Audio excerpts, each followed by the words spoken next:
When it comes to being a writer, distractions are everywhere. Some of them are inevitable, and some of them pretty much just come down to procrastination. But whatever the distractions are that seem to be following you all over the place, the WordNerds have you covered. Don't look at that. Finish your chapter. But what if it's an emergency? What if my cat's sick? What if my house is on fire downstairs and someone's texting me to let me know? What if my cat is on fire downstairs? No, this is bad. So distracted.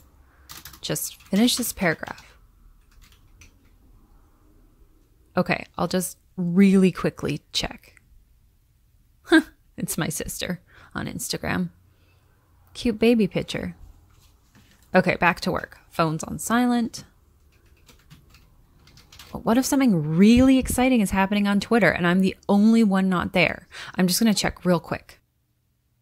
Crap.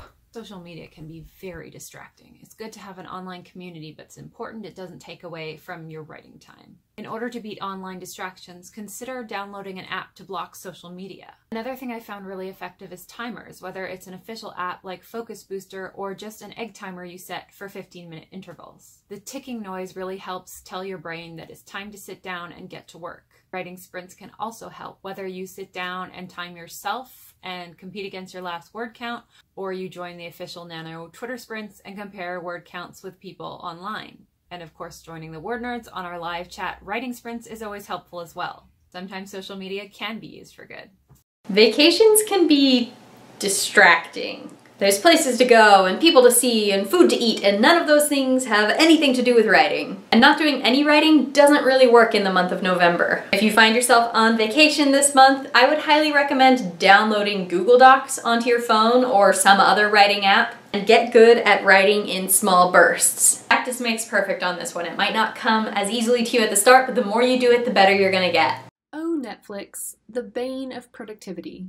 We all know how this goes. You sit down to watch an episode of your favorite show while you eat breakfast, and when the episode ends, oops, you didn't grab the remote on time, and now the next episode is automatically playing, and you know there was a cliffhanger at the end of the last one, so you might as well keep watching to find out what happens. The next thing you know, it is lunchtime, and now you have to watch an episode while you eat lunch, too. Personally, I like to turn my distractions into motivations, so I will use an episode of The Great British Bake Off or that newest Netflix holiday movie as my reward for getting my writing done, so I'm not allowed to watch it until I've done everything else that day that I need to do. But if that's not enough for you, consider turning to your loved ones for some help in avoiding your distraction. So have a family member hide the remote so that you can't access it.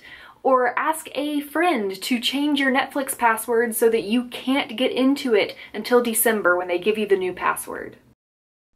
Chores, responsibilities, unexpected disasters that seem to pop up more in November than any other time of year. Our real lives don't stop just because we're trying to write a novel, and sometimes all of the things we have to get done can seem so overwhelming and make it really difficult to focus on writing that book. These kind of distractions can be tough because even though it's NaNoWriMo, we all have this seemingly endless list of things that need to get done, like cleaning our houses and doing our homework and feeding our families, and inevitably all of these things will eat into our writing time, and that's okay. The best thing you can do is to make a list of all of the things you need to get done, figure out how much time it's going to take, and where you can work in your writing time around that schedule that you really can't move or play around with. It's also okay to ask your friends and family for help, to let them know that you might take a little bit longer to do things than you would usually, or to ask them for some dedicated writing time every day so that you can work on your word count. But it's also important to be honest with yourself, because even though it feels like cleaning your whole house is going to be easier than writing a book, all of that stuff can wait until December 1st or the weekend. Some days are going to be better than others, but make sure you're focusing on your writing whenever you can and just keep going.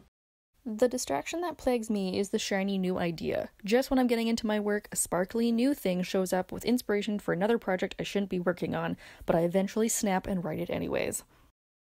To combat SNIS, I always write down the distraction so I don't forget about it later, and then remind myself why I was so excited to start my current project in the first place.